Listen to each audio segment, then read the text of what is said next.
غزہ جنگ میں شدت، دونوں جانب سے حملوں میں اضافہ۔ سلامتی کونسل کی غزہ میں امداد کے لیے ترمیم شدہ قرارداد پر ووٹنگ آج متوقع۔ پراگ یونیورسٹی میں فائرنگ سے ہلاکتوں پر ایک روزہ سوگ کا اعلان۔ وائس آف امریکہ واشنگٹن سے اہم خبروں کے ساتھ سعدیہ زیب رانجھا۔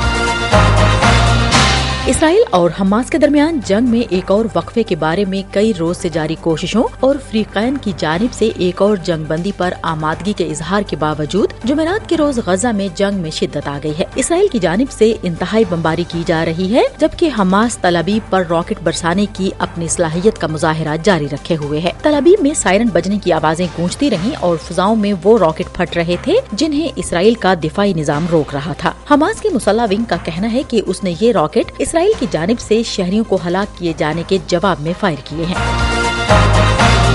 ہم وائس آف امریکہ واشنگٹن سے آپ سے مخاطب ہیں۔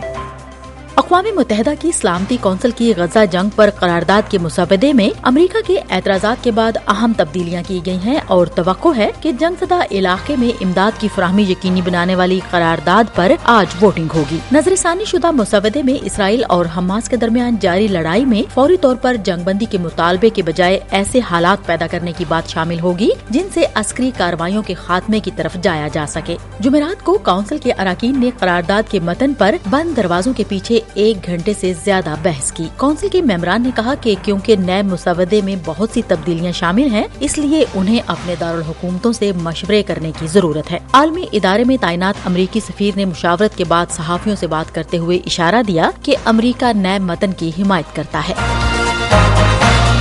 غزہ کے لاکھوں بے گھر فلسطینیوں کو درپیش بے شمار مسائل میں بھوک سب سے بڑا مسئلہ بن گئی ہے، جہاں پہنچنے والا امدادی سامان ضرورتیں پوری نہیں کر پا رہا۔ اقوام متحدہ کا کہنا ہے کہ غزہ میں تقریباً 5,77,000 لوگ اس وقت بھوک سے مر رہے ہیں۔ That report just confirms our worst fears. It is a situation where pretty much everybody in Gaza is hungry. اقوام متحدہ اور 23 غیر سرکاری ایجنسیوں کی جمعرات کو جاری کردہ ایک رپورٹ کے مطابق اگر اسرائیل اور حماس کی جنگ اسی سطح پر جاری رہی اور خوراک کی ترسیل بحال نہ کی گئی تو فلسطینی علاقے کی آبادی کو اگلے 6 ماہ کے اندر قحط کا سامنا کرنا پڑ سکتا ہے اور اس کے ساتھ ساتھ بیماریاں بھی پھیل سکتی ہیں۔ ہم وائس آف امریکہ واشنگٹن سے آپ سے مخاطب ہیں۔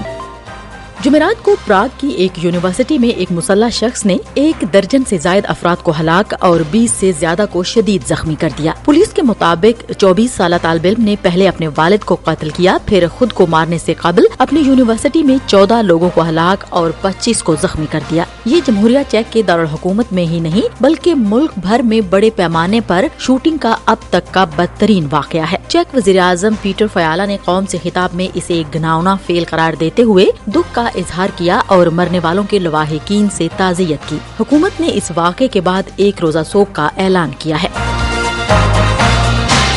جاپان نے چین اور شمالی کوریا کے ساتھ کشیدگی میں اضافے کے بعد اگلے مالی سال کے لیے $56 بلین کے ریکارڈ دفاعی بجٹ کی منظوری دی ہے۔ وزیر اعظم فومیو کشیدا کے آئندہ چند سالوں میں دفاعی اخراجات بڑھانے کے وعدے کے مطابق کابینہ نے 2024-25 کے مالی سال کے لیے $7.95 ٹریلین کے مسودہ بجٹ کی منظوری دی۔ جاپان میں جنگ کے بعد ایک امن پسند آئین ہے جو اپنی فوجی صلاحیت کو ظاہری طور پر دفاعی اقدامات تک محدود کرتا ہے، لیکن اس نے گزشتہ سال اہم سیکیورٹی اور دفاعی پالیسیوں کو اپ ڈیٹ کیا، چین کی جانب سے درپیش چیلنج کا خاکہ پیش کیا اور 2027 تک دفاعی اخراجات کو نیٹو کے GDP کے 2% کے معیار سے دگنا کرنے کا ہدف مقرر کیا۔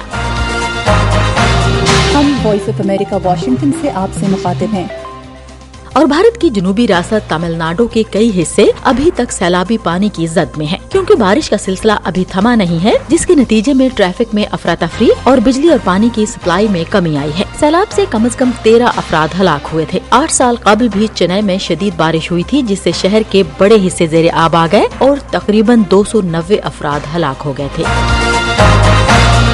اس کے ساتھ ہی اہم خبروں کا یہ بلیٹن اب ختم ہوتا ہے۔ سعدیہ زیب رانجھا اور ایڈیٹر بہجت جیلانی کو اجازت دیجیے۔